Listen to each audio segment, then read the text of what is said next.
वालेकुम। अभी मैंने अपनी वीडियो शेयर की जिसमें मैंने वो मेरी वीडियो के बाद एक लिस्ट भी हम लोगों ने जिसे कहते हैं वो ग्रुप्स में शेयर की है। मैं वंस अगेन ज़रा आपको एक वज़ाहत कर देना चाहता हूँ कि पर्टिकुलरली वो अहबाब जो समझ लें कि 2 गुना से ज़ायद कमा चुके हैं, 2x प्लस में अगर वो आते हैं, उनको किसी भी किस्म की कुछ भी करने की ज़रूरत नहीं है। अब आ जाते हैं जो आते हैं कैटेगरी 1 में, कैटेगरी 2 में, यानी कि जिनके 100% डिपॉजिट जाना है, जिनका 50% डिपॉजिट आगे ट्रांसफर होना है। जो लीडरशिप ने लिस्टें भेजी थी, आईटी उसके ऊपर काम कर रही है और जो लिस्ट हमने शेयर की है, अगर आप उसको टाइम टू टाइम चेक करते जाएंगे तो आपको वक्त के साथ साथ उसमें बेशुमार केसेस जो है वो एक्टिव होते हुए नजर आएंगे। अब वो तमाम अहबाब जिनको अपनी आईडी के सामने इनएक्टिव लिखा हुआ नजर आ रहा है, इनएक्टिव, उनको कोई भी लिस्ट वगैरह भेजने की जरूरत नहीं है, उसके ऊपर वर्किंग हो रही है।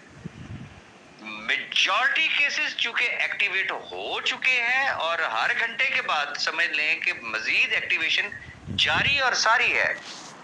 तो सिर्फ वो अहबाब के जिनको अपनी आईडीज के सामने इनएक्टिव लिखा हुआ नजर आ रहा है, वो किसी भी किस्म की कोई फर्दर डिटेल्स हमें मत भेजे। हाँ, कोई स्पेसिफिक केस है जिसमें आप समझते हैं कि जी ज्वाइनिंग भी एक्टिवेट हो गई है, सारा कुछ हो चुका है, मैं रिपीट करूंगा कि ज्वाइनिंग एक्टिवेट हो गई है, लेकिन अगर उसमें कोई कमी कोताही, कोई एरर, कोई मिस्टेक, कोई ऐसी चीज नजर आ रही है, तो सिर्फ वो वाली लिस्ट बना के अपने लीडर्स के थ्रू वो जो है ना वो आप भिजवा दे।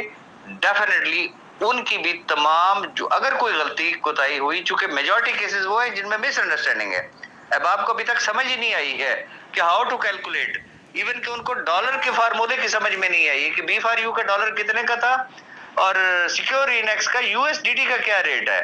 तो वो एक मिसअंडरस्टैंडिंग है, इसलिए हमने कहा कि अपने लीडर्स के थ्रू भिजवाएं। मैं फिर वजाहत कर देता हूं कि वो अकाउंट्स जो एक्टिवेट हो चुके हैं और उनके नजदीक अगर कोई उसमें मिसअंडरस्टैंडिंग है, कोई एरर है, सिर्फ वो लोग हमें भिजवाएंगे। बाकी ये जो लिस्ट हमने शेयर की, ये सिर्फ इस चीज को बताने का मकसद ये था कि सिर्फ ये वाले केसेस इस वक्त पेंडिंग है जिसके ऊपर आईटी काम कर रही है। फिर भी अगर कोई कंफ्यूजन हुआ तो इंशाल्लाह आपका कंफ्यूजन क्लियर कर दिया जाएगा। बहुत शुक्रिया।